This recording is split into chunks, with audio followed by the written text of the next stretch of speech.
Have you ever woken up and found trucks dumping garbage on your land like it belonged to them? Not just trash.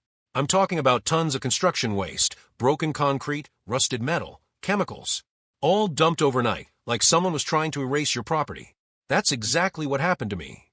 At first, I thought it was a mistake. But when I checked the footage and saw who was behind it, I realized this wasn't an accident. It was planned. And what they didn't know was that every single piece they dumped was about to cost them more money than they could ever imagine. By the time I was done, they weren't just apologizing. They were facing a $250,000 environmental fine and begging me to make it stop. So what really happened? And how did I turn their dirty move into their biggest mistake? Stay with me, because this story only gets worse for them and better for me. And before we get into it, make sure you've already hit subscribe and drop a quick comment telling me where you're watching from. It's always amazing to see how far these stories travel. Daniel Carter woke up before sunrise the same way he had for the last 20 years. Not because he had to, but because land teaches you discipline. His property sat just outside the edge of a quiet community called Silver Creek Estates. Big houses, clean roads, perfect lawns, the kind of place where everything looked controlled, even nature. But Daniel's land was different. 20 acres of open ground, a mix of old trees, wild grass, and a small stream that ran along the back edge. It wasn't fancy, it wasn't polished, but it was real. And most important, it was his. No HOA rules, no committees, no one telling him what color his fence should be. Just land, quiet, and freedom. That morning, he grabbed his coffee, stepped out onto his porch, and took a deep breath. Something felt off. At first, he couldn't see it, but he could smell it. A sharp, dusty smell, like crushed concrete and wet dirt. That wasn't normal. Daniel slowly walked down the gravel path that led toward the back of his land. Each step made his boots crunch against the ground. And then, he saw it. He stopped, completely still. What the hell is that? About 50 yards ahead, right near the edge of his property line, there was a pile. Not a small pile. A massive one. Broken concrete, wood planks, plastic pipes, metal scraps, drywall chunks, even pieces of insulation blowing in the wind. Construction waste. A lot of it. Fresh. Like it had been dumped just hours ago. Daniel didn't move for a few seconds. His brain was trying to catch up with what his eyes were seeing. Because this didn't make sense. No one had permission to be here. No one had access to his land except him. He walked closer. Slow. Careful. His eyes scanning everything. There were tire tracks. Deep ones. Heavy truck tracks. They came from the side road, the one that connected directly to Silver Creek Estates. Daniel crouched down and touched the dirt. Still soft. Still fresh. This happened last night, he muttered. He stood up again and looked around. That's when he noticed something else. A second pile. Farther down. Even bigger. This one had broken bricks, roofing tiles, and what looked like old cabinets. Someone didn't just dump once. They came back. More than once. Daniel felt something cold settle in his chest. This wasn't random. This wasn't some careless worker throwing trash. This was planned. He pulled out his phone and started recording. Slow pan. Left to right. Every detail. The piles. The tracks. The damage to the grass. The broken branches where trucks had pushed through. Day 1, he said quietly into the camera. Unauthorized dumping. Private property. He didn't raise his voice. He didn't sound angry. He sounded calm. Too calm. Because Daniel Carter wasn't the kind of man who reacted first. He was the kind who observed. Calculated.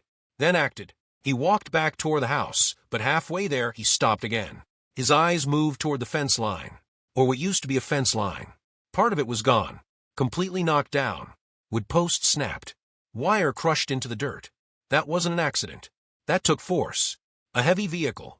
Daniel exhaled slowly. Okay, he whispered. Now it made sense. They didn't just dump. They made a way in. He walked over to the broken fence and studied it closely. Fresh splinters. Clean breaks. No rust. No weather damage. This was new. Very new. He stood there for a long moment. And then he smiled. Not a happy smile. Not an angry one. A thinking smile. The kind that comes when someone realizes something important. They think this is empty land, he said under his breath. They think no one's watching. He turned back toward his house. But instead of going inside, he grabbed something from a shed. A small black case. Inside were 4 compact security cameras. High resolution, night vision, motion detection. He had used them before on a job site years ago. He set them up around the damaged fence area. One facing the road, one covering the dumping zone, one hidden in the trees, and one mounted higher, giving a full view. He tested each angle, adjusted them carefully, then checked the live feed on his phone. Perfect, clear, everything covered. "Let's see who you are," he said quietly. The sun was rising now, light spreading across the land. But instead of peace, there was tension, because Daniel knew something most people didn't. This wasn't just trash. This was liability, environmental risk. Illegal dumping on private property could turn into a serious problem. Fines, inspections, legal trouble. And whoever did this, they were counting on one thing: that Daniel would clean it up himself. Stay quiet, take the loss, move on. But Daniel Carter wasn't built that way. He walked back to his porch, sat down, and opened his laptop. Within minutes, he pulled up county property maps, zoomed in, traced the boundary lines. His land, then the road, then the development next door. Silver Creek Estates. He zoomed further. Construction permits. Recent activity. There it was. Phase 3 expansion. New houses being built. Contractors. Trucks. Materials. And waste. Lots of waste. Daniel leaned back in his chair. Now the picture was clear. They needed a place to dump, he said, and they chose mine. He didn't look angry. He looked focused. He grabbed a notebook and started writing. Date, time, observations, evidence. He wrote everything down. Every detail mattered, because this wasn't just about trash anymore. This was about proof. And proof was power. A soft notification sound came from his phone. The camera. Motion detected. Daniel didn't rush. He didn't panic. He simply picked up his phone and looked at the screen. A truck. White. No logo. Slowly pulling up to the broken fence. Stopping. Then reversing slightly. And backing in. Right onto his land. Daniel's eyes didn't blink. "Got you," he whispered. The truck bed lifted. And more debris started falling. Fresh. Heavy. Careless. The driver didn't even step out. Didn't check. Didn't look around. Like he had done this before. Like he knew no one would stop him. Daniel watched the entire thing. Every second. Every movement. The truck finished dumping. Lowered the bed. And drove off. Back towards Silver Creek Estates. Daniel set his phone down slowly. Then picked it up again. Saved the footage. Backed it up. Twice. Then he stood up. Walked to the edge of his porch. And looked out over his land. The piles. The damage. The mess. And then he said something very quietly. Something that sounded simple, but meant everything. "All right. If this is how you want to play, then we're going to play properly." He turned around, went inside, and closed the door. Because what happened next wasn't going to be quick. It wasn't going to be loud. And it definitely wasn't going to be cheap. It was going to be calculated, precise, and very, very expensive. Daniel didn't sleep much that night. Not because he was stressed, but because his mind was working, piece by piece, step by step, like a machine. He sat at his kitchen table with his laptop open, the video footage playing again and again. The white truck, no logo, no plates visible from the angle. But the way it moved, the way it backed in without hesitation, that told him something important. "This isn't random," Daniel said quietly. "This is routine." He paused the video and zoomed in. The driver's arm was visible for a second when he adjusted the mirror. A tattoo, dark ink, on the forearm. Not clear enough to identify, but enough to remember. Daniel leaned back. Most people would stop there. They would call the police, file a complaint, wait. But Daniel didn't believe in waiting. He believed in building a case. And cases needed more than one moment. They needed patterns. The next morning, Daniel woke up even earlier. 5:12 a.m. Still dark. He grabbed his coffee and checked the camera feeds. Nothing. Silent. Still. But that didn't bother him. Because now, he knew they would come back. People who do something illegal once rarely stop after one try. They continue until someone stops them. And Daniel was about to become that someone. By 7:30 a.m., Daniel was driving toward the entrance of Silver Creek Estates. Clean roads. Fresh paint on the curbs. A large sign at the entrance. "Welcome to Silver Creek Estates, private community." Below it, smaller letters. "Managed by Silver Creek HOA." Daniel parked his truck across the street and watched.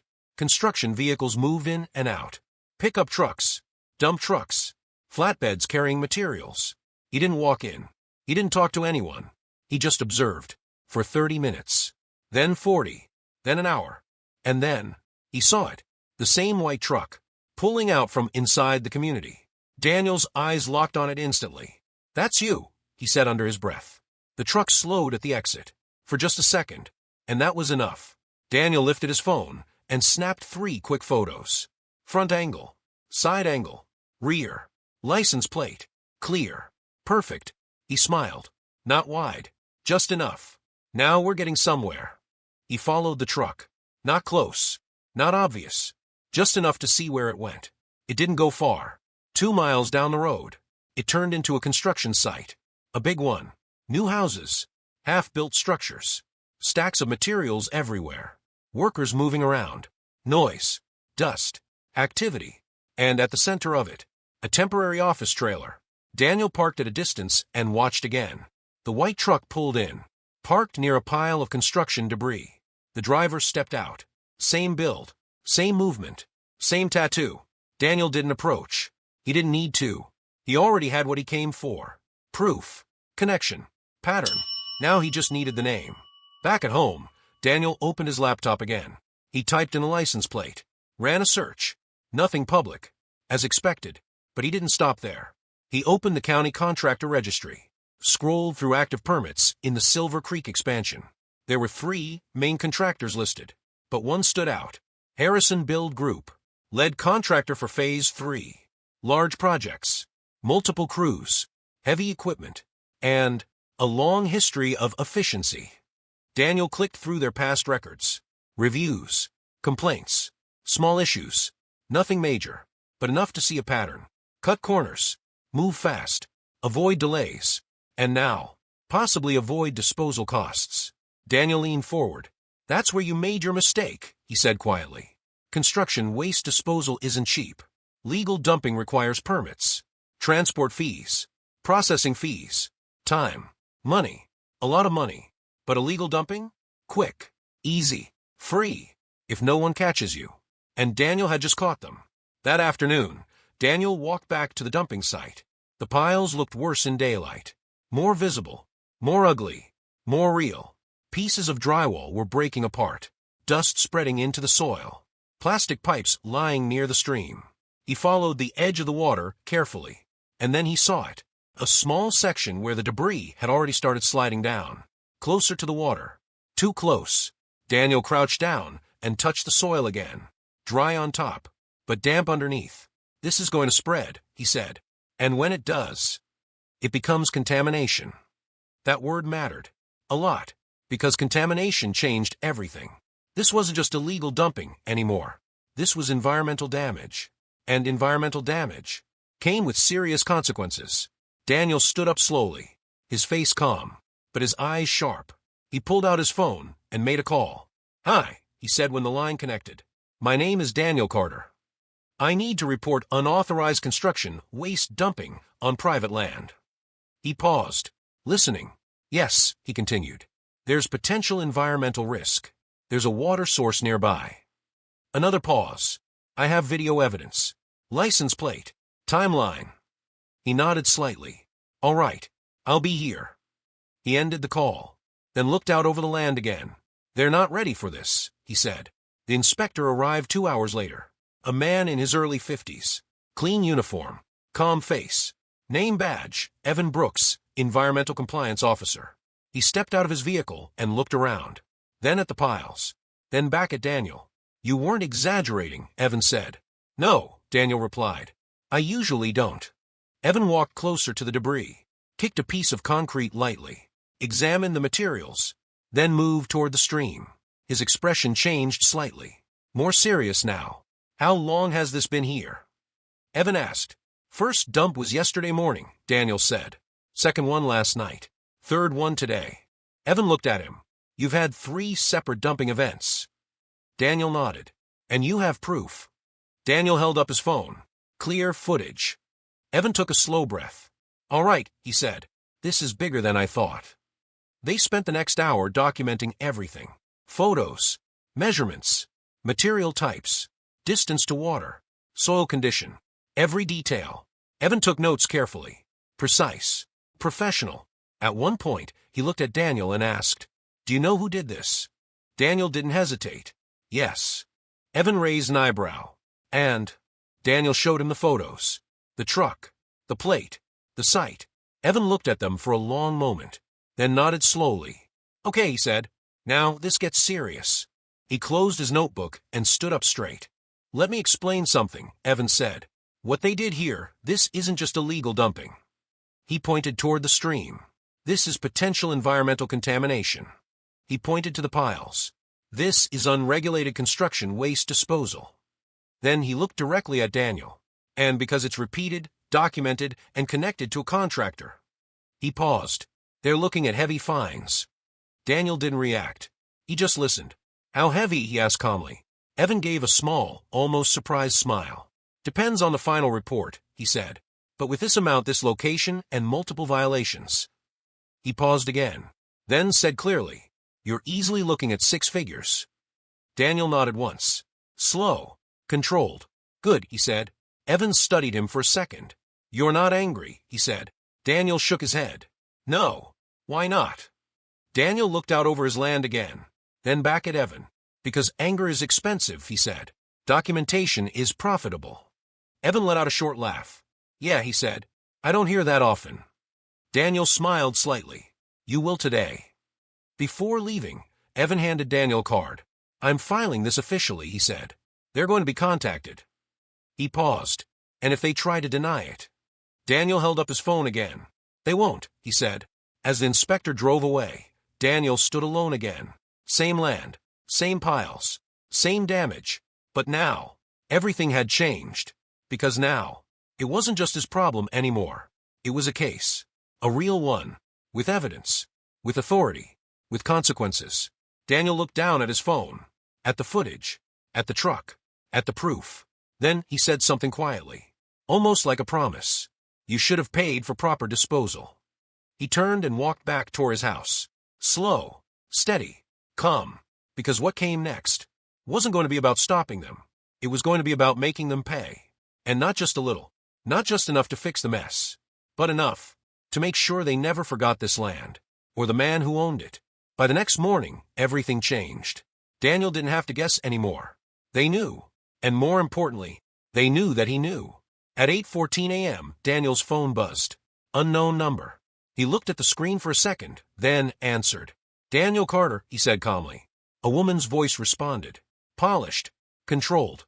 The kind of voice that sounded confident, even when it wasn't. "Mr. Carter, this is Victoria Hale, president of the Silver Creek HOA." Daniel didn't say anything for a moment. He just leaned back in his chair. Finally, "So," he said quietly, "we're talking now." There was a small pause on the line. "Yes," Victoria replied. "We need to discuss a situation involving your property." Daniel almost smiled. "My property," he said. "Or your problem." Another pause. This one longer. Victoria cleared her throat slightly. "I believe there's been a misunderstanding," she said. "Some construction materials may have been temporarily placed on your land due to access limitations." "No," Daniel cut in. His voice wasn't loud, but it was firm. "That's not what happened." Silence. Then Victoria tried again. "Our contractors informed us that." "Your contractors," Daniel said slowly, "broke my fence, entered private land, and dumped waste 3 separate times." His tone didn't change. Still calm. Still controlled. "I have video," he added. This time, there was no response for a full 3 seconds. That was all Daniel needed. He leaned forward slightly. "Would you like me to send it to you?" he asked. Victoria's voice came back, softer now. "That won't be necessary." Daniel nodded to himself. "Good," he said. "Then we're clear." Victoria shifted her tone. From confident to careful. "Mr. Carter," she said, "we're willing to resolve this matter quickly and professionally." Daniel didn't answer right away. He let the silence sit. Let her feel it. Then he said one word. "How?" Another pause. "We can arrange for cleanup," she said. "Our team will remove all materials and restore your land." Daniel looked out the window toward the piles. The broken fence. The damaged soil. Then he said something simple. "That's not enough." Victoria's voice tightened slightly. What do you mean? I mean, Daniel said, this isn't just cleanup anymore. He stood up and walked slowly across the room. This is illegal dumping. He stopped near the door. This is environmental risk. He opened it and stepped outside. And this, he added, looking directly at the mess, is documented. Victoria exhaled slowly. We're trying to avoid escalation, she said. Daniel nodded. So am I, he replied. But you're late. That conversation lasted less than 6 minutes. But it changed everything. Because now, the HOA wasn't hiding. They weren't denying. They were negotiating. And that meant one thing. They were worried. By noon, Daniel saw movement near the fence again. But this time, it wasn't a dump truck. It was a black SUV. Clean. Expensive. It stopped near the edge of his property. 2 people stepped out. One of them was Victoria Hale. Mid-50s. Sharp suit. Perfect posture. The kind of person who was used to being in control. The second man stayed behind her. Younger. Probably legal. Probably watching everything. Daniel didn't go to them immediately. He stayed where he was. On his porch. Let them walk first. Let them step onto his land. Let them make that choice. And they did. Victoria walked forward slowly. Carefully. Her heels pressing into the dirt. Her eyes scanning the area. Taking everything in. The piles. The damage. The cameras.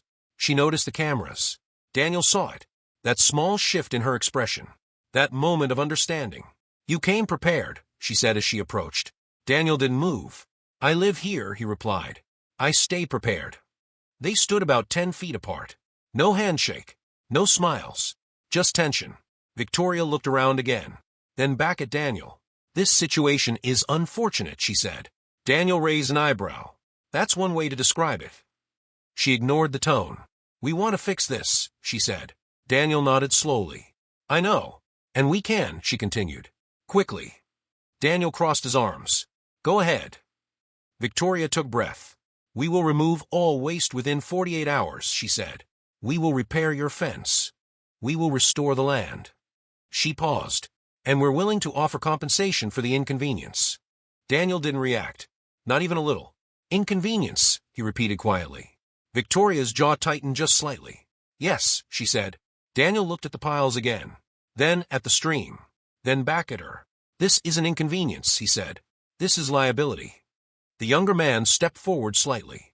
Mr. Carter, he said, we're trying to reach a reasonable agreement. Daniel held up his hand. The man stopped talking immediately. I don't do rushed agreements, Daniel said. I do complete ones. He looked directly at Victoria. You didn't just dump trash, he continued. You created environmental risk on private land. He pointed toward the stream. That water runs through my property. He pointed at the piles. Those materials don't belong here. Then he looked back at her. And now, there's an official report. Victoria's expression changed. Just slightly. What report? She asked. Daniel didn't answer. He simply reached into his pocket and pulled out the card. Evan Brooks, Environmental Compliance Officer. He handed it to her. Victoria looked at it. Read it. Then looked up again. You filed a report? She asked. Daniel nodded once. Yesterday. Silence. Heavy. Real. The younger man shifted his weight. Victoria didn't move. But something inside her had changed. Daniel could see it. That confidence was gone. Replaced by calculation. How far has this gone? She asked. Daniel met her eyes. All the way, he said. Victoria looked down at the ground for a second. Then back up. We need to resolve this privately, she said. Daniel shook his head. It's not private anymore. We can make it worth your time, she added quickly.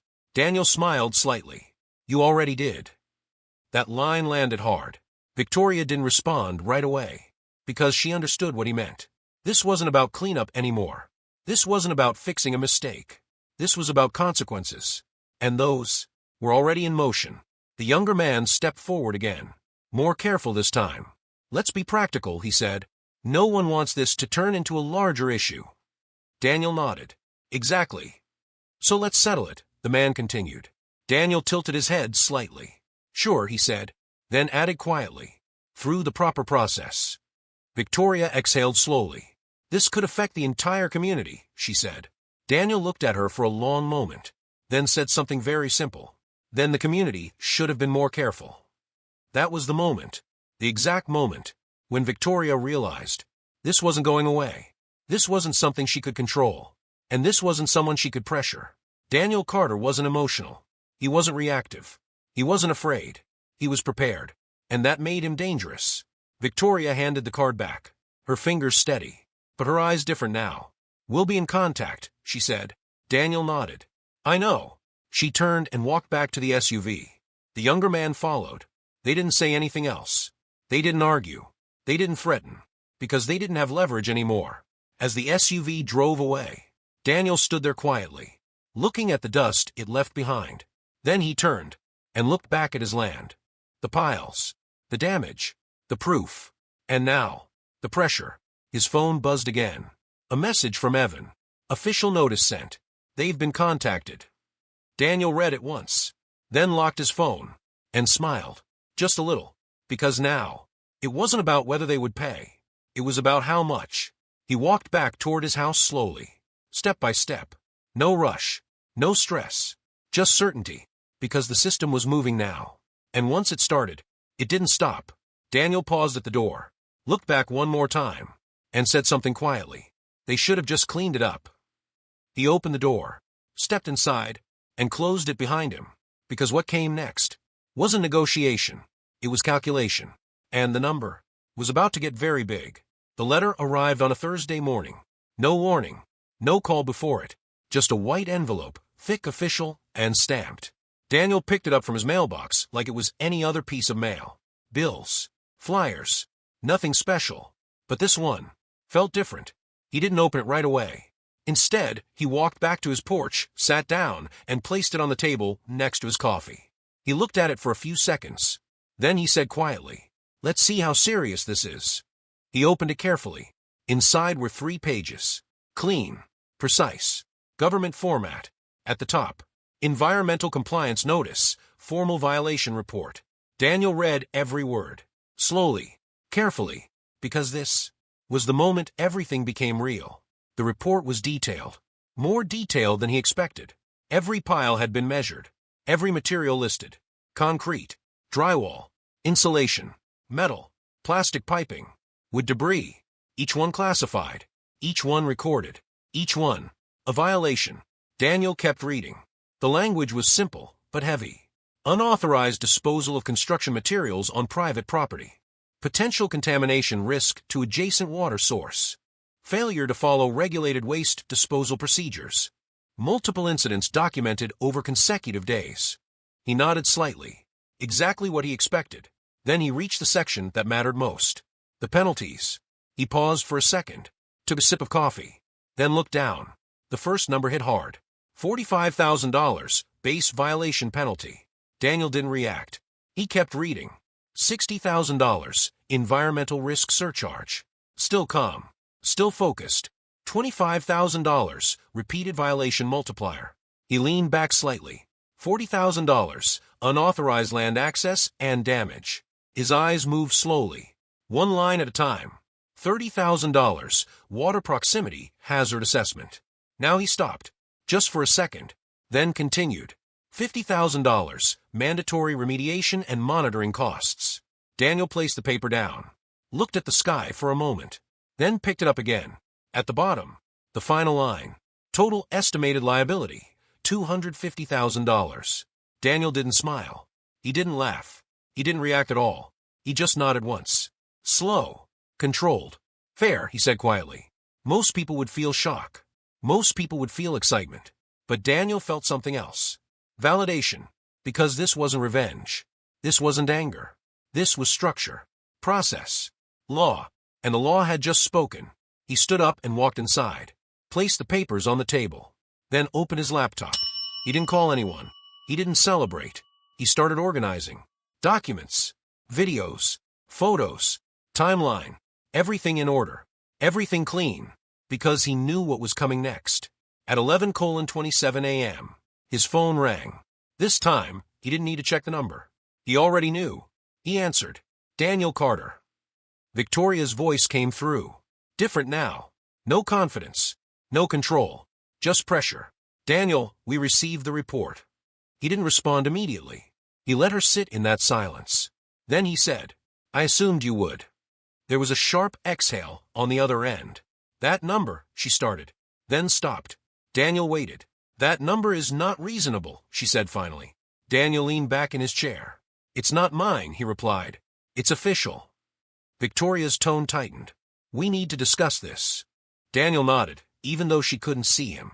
We already did, he said. No, she replied quickly. We need to resolve this before it escalates further. Daniel looked at the report again, then said something simple. It already has. There was a long pause, longer than before, because now, there was nothing left to argue.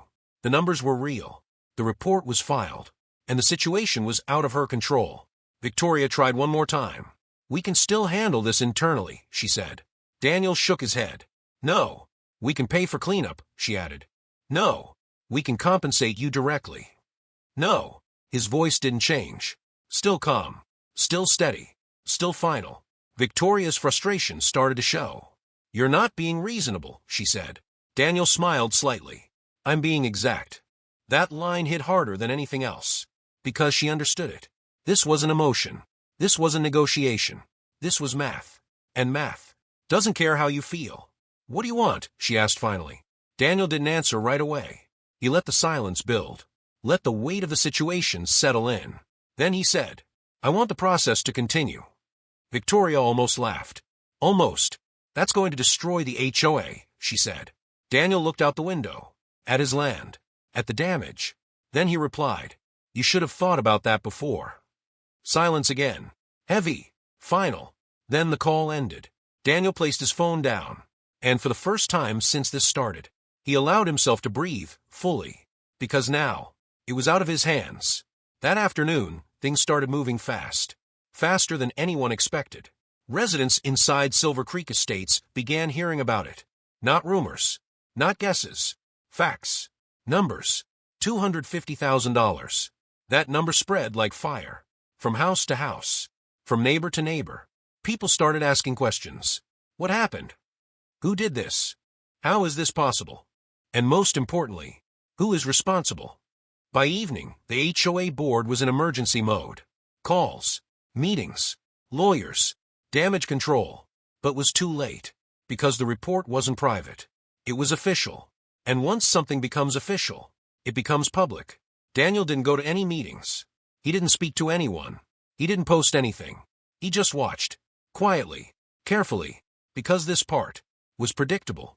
At 6:42 p.m., his phone buzzed again. This time, a different number. Male voice. Older. Controlled. Mr. Carter, this is Richard Collins, legal counsel for Silver Creek HOA. Daniel didn't move. Go ahead, he said. Richard spoke clearly. Professional. Measured. We believe there is still an opportunity to resolve the situation before further legal consequences develop. Daniel nodded slightly. Then you believe wrong, he replied. There was no emotion in his voice. And that made it worse. Because lawyers are used to arguments. They are used to pressure. But calm certainty is harder to break. Richard adjusted his tone. We are prepared to negotiate a settlement. Daniel leaned forward slightly. I'm not, he said. Another pause. This time shorter. Because the lawyer understood something quickly. This wasn't a typical case. This wasn't someone trying to win. This was someone who had already won. Then what is your position? Richard asked. Daniel answered without hesitation. My position is the same as yesterday. And that is. The process continues.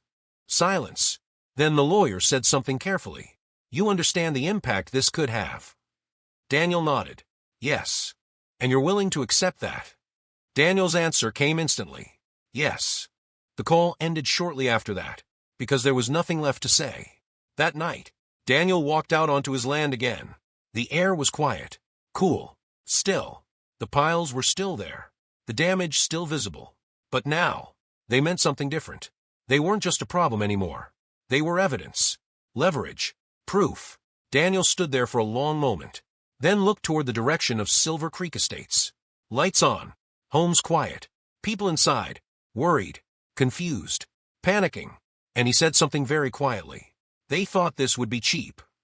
He turned, walked back toward his house, and closed the door. Because what came next wasn't about whether they could fix it. It was about whether they could survive it. The next morning, Ethan Cole did not rush. He woke up early just like always. The sun was still low, and the air over his land felt heavy, like it was holding a secret. He made coffee, sat at his wooden kitchen table, and opened his laptop. On the screen was a document. The title was simple: Environmental Damage Assessment, Coal Property. Ethan didn't believe in reacting with anger. He believed in numbers, in proof, in facts that no one could argue with. And now he had all of them. 3 weeks earlier, when the dumping first started, Ethan had contacted an environmental consulting firm. Not a small one, a serious one, the kind that worked with government agencies, construction companies, and legal teams. Their lead investigator was a woman named Dr. Hannah Pierce. 42 years old, calm voice, sharp eyes, the kind of person who didn't guess. She confirmed. When she first walked onto Ethan's land, she didn't say anything for a full minute. She just looked at the piles of broken concrete, at the twisted metal rods, at the gray dust covering the soil like a dead blanket, at the black stains near the lower slope where rainwater had started carrying chemicals downhill. Then she turned to Ethan and said one sentence: "This is not just dumping. This is contamination." That word mattered. Contamination was not the same as trash. Trash was messy. Contamination was expensive. Very expensive. For the next 10 days, her team worked across the property. They took soil samples. They tested groundwater. They analyzed debris. They documented everything with photos, timestamps, GPS markers. Nothing rushed. Nothing skipped. Every detail mattered. Because when it came time to speak in court, or in front of regulators, opinions didn't matter. Only evidence did. Now, sitting at his table, Ethan scrolled through the final report. Page after page. Charts. Images. Numbers. And then he stopped at the summary page. He read it slowly. Findings. Construction waste includes treated lumber, asphalt residue, insulation materials, and mixed debris. Soil contamination detected in multiple areas. Runoff risk identified toward lower watershed. Environmental violation potential confirmed under state regulations. Below that, in bold letters, estimated cost of cleanup and environmental restoration, $187,000. Ethan leaned back in his chair. That number alone was enough to hurt, but he kept reading, because that wasn't the full cost. The next section broke everything down. Soil removal and replacement, hazardous material handling, water protection systems, land restoration, long-term monitoring. Each item had a cost. Each cost had proof. Each proof had documentation. Then came the final section, the one that changed everything. Potential fines and penalties estimated. Illegal dumping violation, $50,000 plus. Environmental contamination penalty, $75,000 plus. Water risk liability, $25,000 plus. Additional regulatory penalties, case-dependent $30,000 plus. Total potential liability, $250,000 plus. Ethan closed his laptop slowly. Not because he was shocked. Because he already knew. This was no longer a small fight. This was not about trash. This was not about disrespect. This was about law. And law doesn't care about opinions. Law cares about damage. At 9:15 a.m., Ethan made a call. Not to the HOA. Not yet. He called his attorney, Daniel Brooks. Daniel was not loud. He was not dramatic. He spoke slowly, clearly, like every word had weight. "Send me everything," Daniel said. Ethan did. The full report. The photos. The videos. The timeline. Even the security footage. An hour later, Daniel called back. There was a pause before he spoke. "That's bad," he said. Ethan nodded, even though Daniel couldn't see him. "How bad?"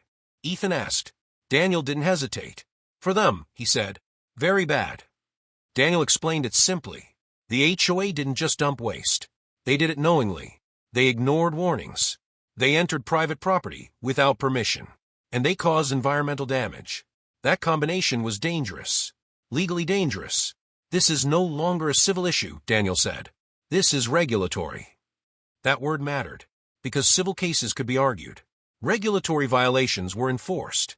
Ethan stood up and walked to the window. He looked out at the piles again. They looked the same. Gray. Ugly. Silent. But now they meant something different. Now they had a price. "What do we do?" Ethan asked. Daniel's answer was simple. "We bill them." Not a threat. Not a warning. A bill. By noon, Daniel had drafted the first version. It was clean, professional, cold, notice of liability, and demand for compensation. It listed everything.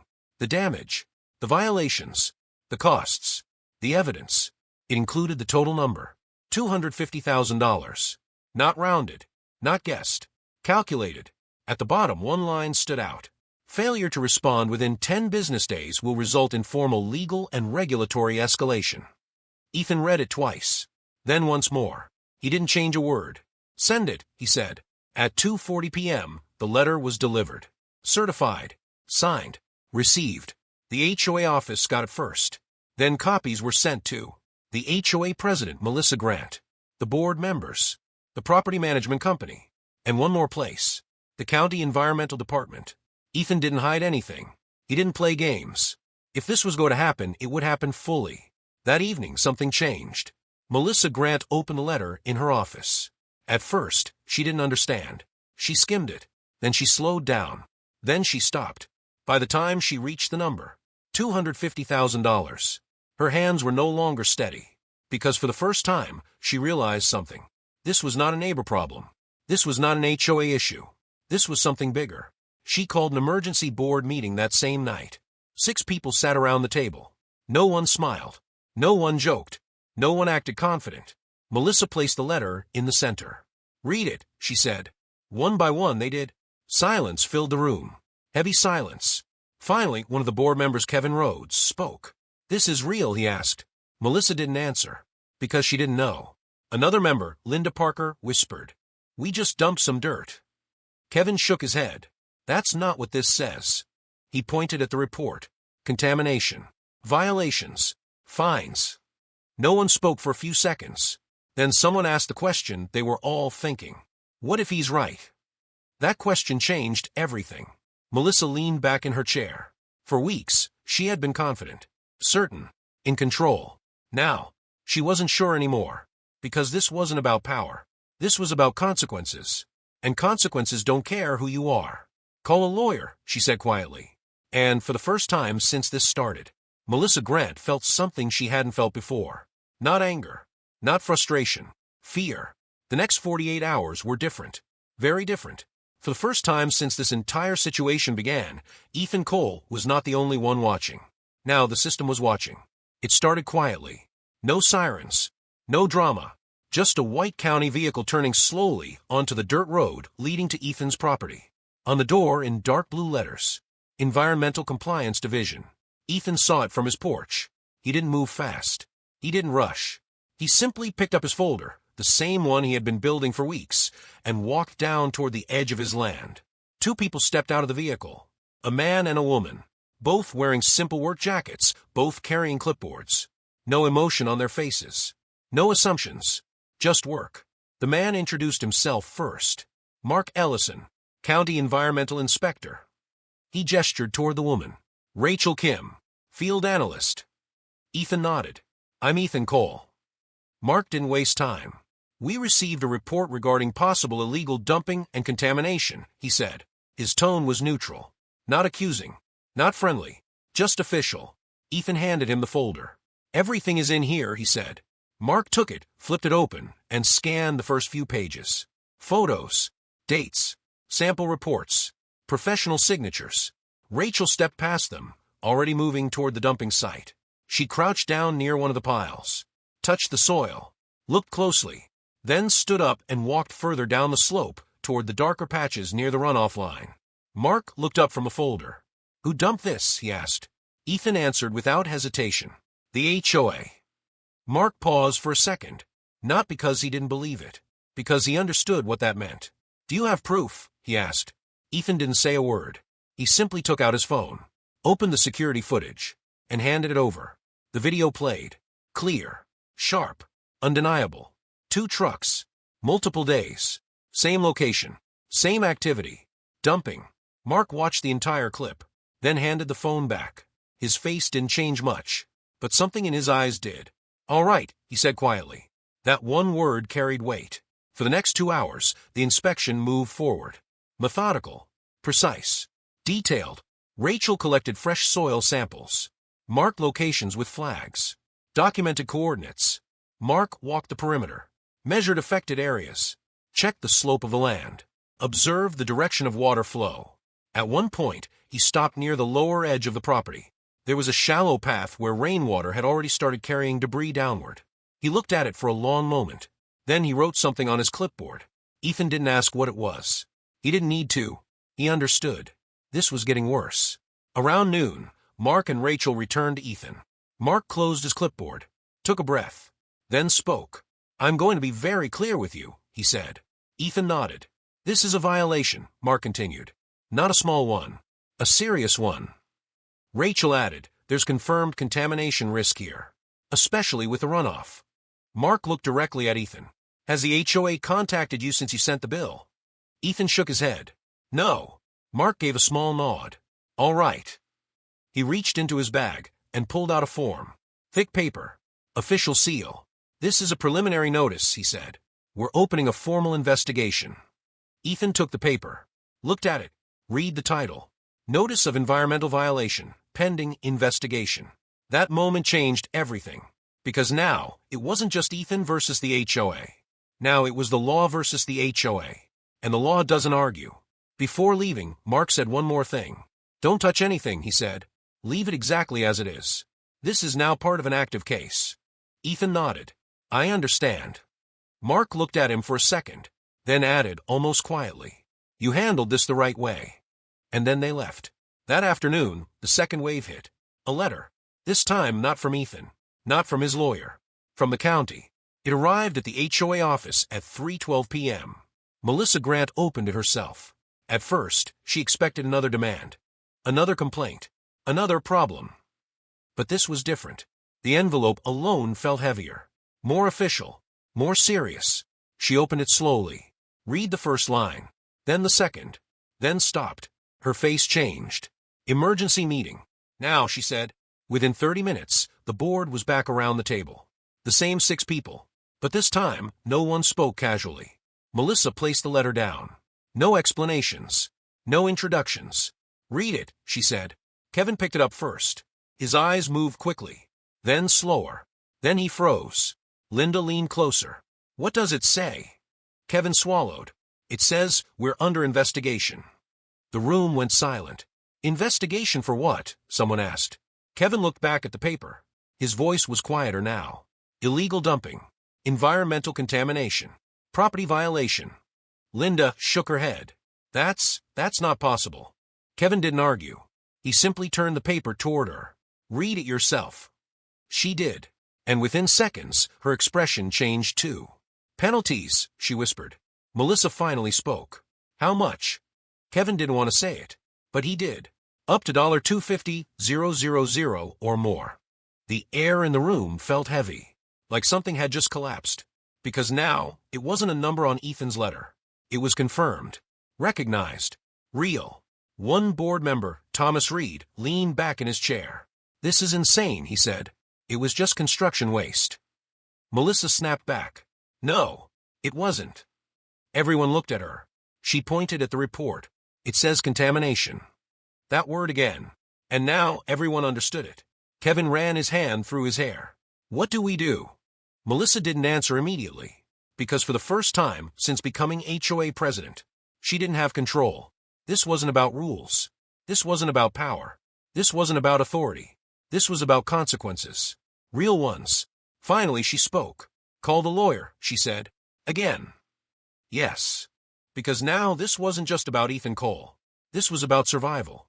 Meanwhile, back on his property, Ethan stood near the dumping site. Alone. Quiet. The piles hadn't moved. The land hadn't changed. But everything else had. For weeks, he had been patient. Careful.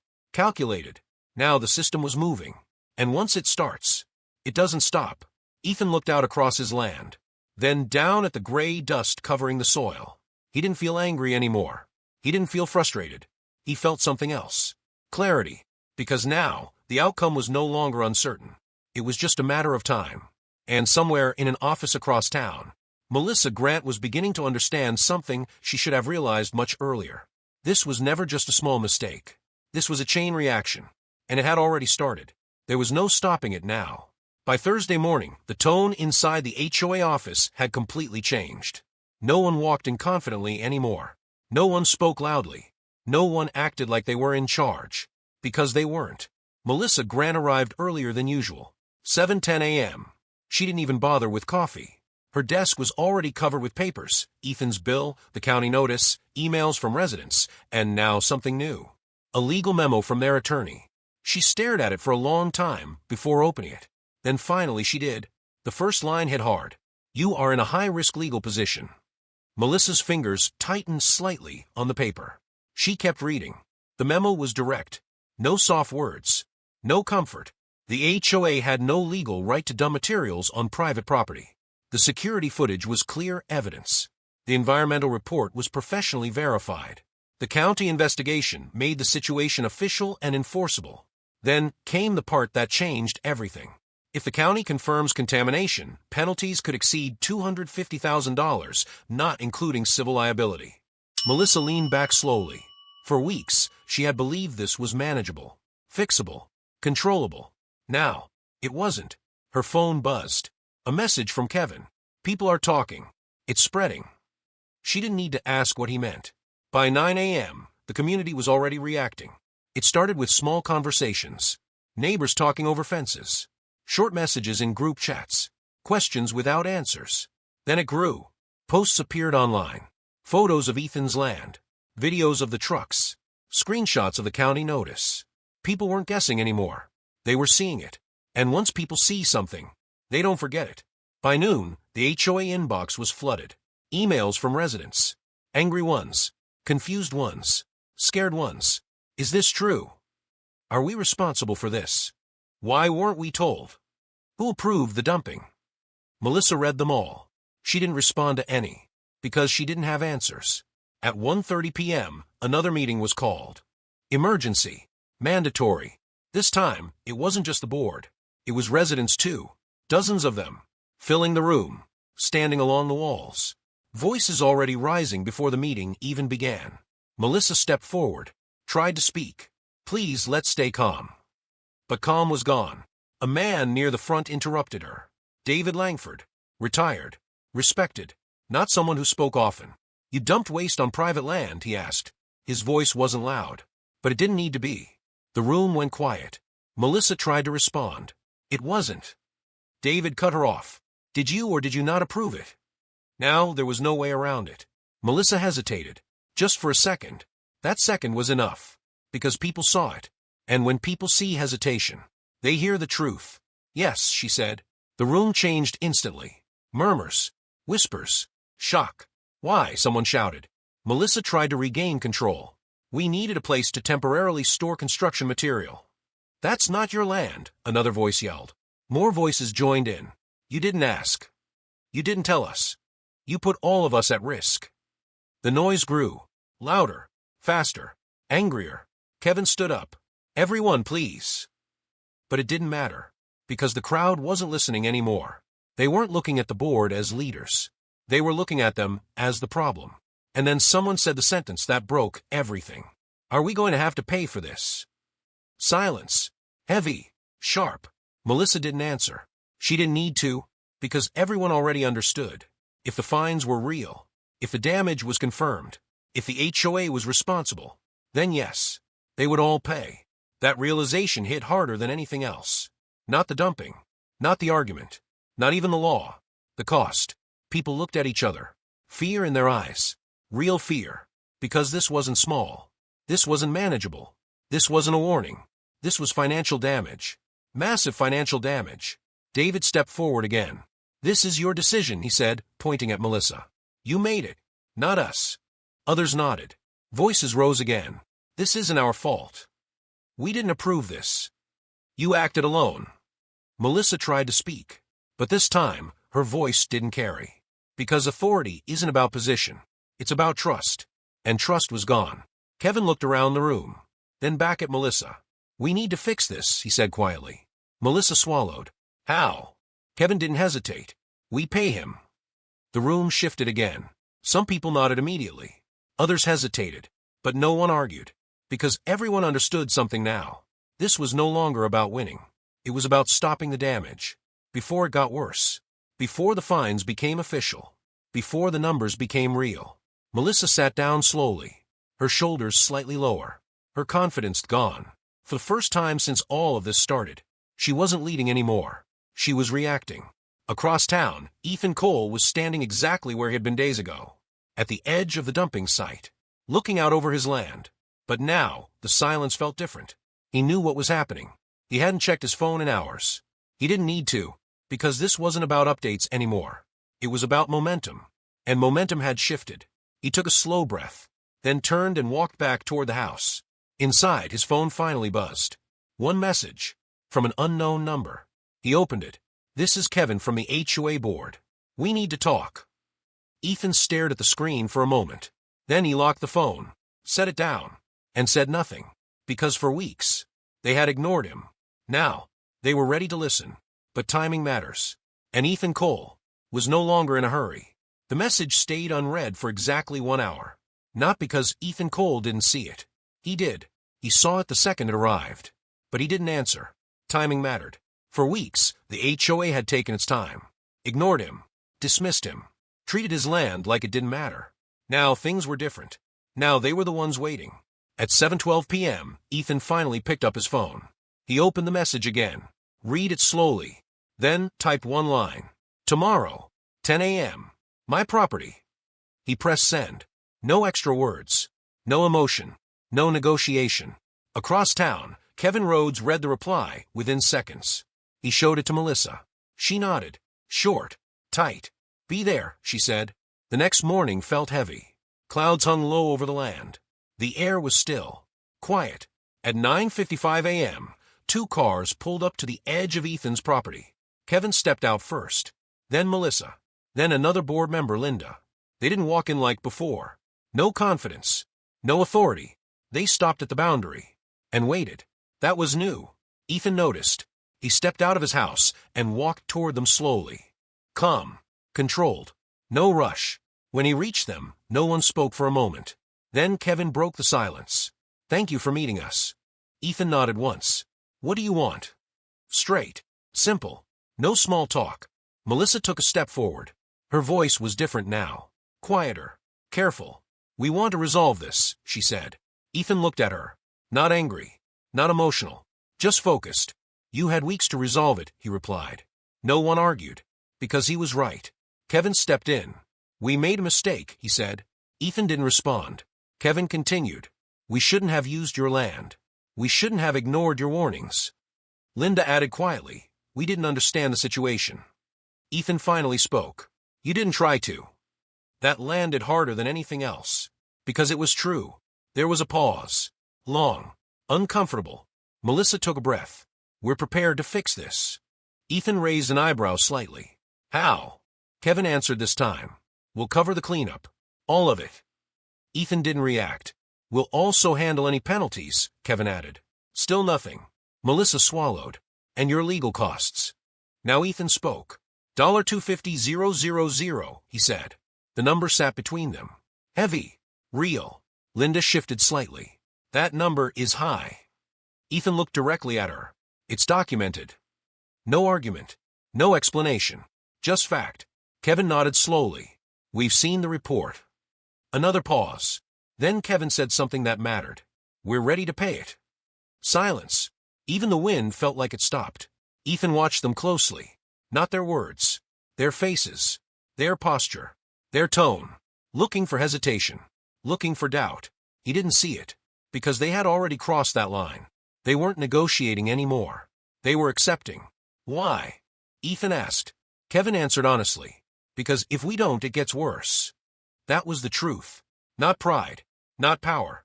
Not control. Consequence. Melissa spoke again. "We also want to avoid further action from the county." Ethan nodded slightly. "That's already out of your control." Her face tightened. Because she knew that too. "This doesn't stop the investigation," Ethan continued. "It only shows you're trying to fix the damage." Kevin nodded. "We understand." Ethan looked past them. At the piles of waste. At the damaged soil. At the gray dust covering what used to be clean land. "This gets cleaned properly," he said. "Not fast. Not cheap. Properly." Kevin nodded again. "Yes. And you don't step on this property again without permission." "Agreed." "And you put it in writing." "Of course." Another pause. Then Ethan said something they didn't expect. This isn't just about money. Melissa looked at him carefully. It's about responsibility, he continued. You acted like this land didn't belong to anyone. No one spoke. You treated it like a space you could use. Still silence. But it had an owner, Ethan said. Kevin nodded. Yes, it does. Ethan looked at him. And now you understand that. Kevin didn't hesitate. Yes. That was the moment everything settled. Because this wasn't about winning. It was about understanding. And they finally did. By the end of the meeting, the agreement was clear. The HOA would pay $250,000. Full environmental cleanup would begin immediately. All legal fees would be covered. A written agreement would be signed within 48 hours. No further unauthorized access to Ethan's property. Simple, direct, final. As they turned to leave, Melissa stopped. She looked back at Ethan. I should have handled this differently, she said. Ethan didn't respond right away. Then he said one sentence. You should have listened. She nodded, because there was nothing else to say. Over the next few weeks, the land began to change. The trucks returned. But this time, they weren't dumping. They were removing. Carefully, professionally. Hazard materials were taken out. Soil was replaced. Water protection systems were installed. Inspectors returned. Reports were updated. And slowly, the damage was reversed. Not perfectly, but properly. The county investigation continued. But now the tone had shifted. Because action matters. Responsibility matters. And fixing a mistake matters. 3 months later, the case closed. Fines were reduced. Penalties adjusted. Because the damage had been addressed. And because someone had finally done the right thing. Ethan stood on his land one evening, looking out over the restored ground. The air smelled clean again. The soil looked alive again. And the silence felt different. Not heavy. Not tense. Peaceful. His phone buzzed. A message from Kevin. Cleanup is complete. Thank you for giving us the chance to fix it. Ethan read it. Then locked his phone. No reply. Because some things don't need one. He took a slow breath. Looked out across his land one more time. And for the first time since this started, everything felt right again. Because in the end, it wasn't about the $250,000. It was about something much bigger. Respect. Ownership. And the simple rule that should never be ignored. If it's not your land, you don't get to use it. In the end, nothing about this story was really complicated. One side thought they had control. The other side knew he had ownership. And when those two things collide, the truth always wins. Ethan Cole didn't shout. He didn't threaten. He didn't lose control. He stayed calm. He stayed patient. And most importantly, he stayed right. The HOA learned something the hard way. Power without understanding can cost you everything. Because respect isn't optional. And property is never just land. It's responsibility. It's boundaries. It's law. And if you ignore those things, you don't just make a mistake. You pay for it. If you enjoyed the story, don't forget to hit subscribe and join the channel for more real, powerful stories like this.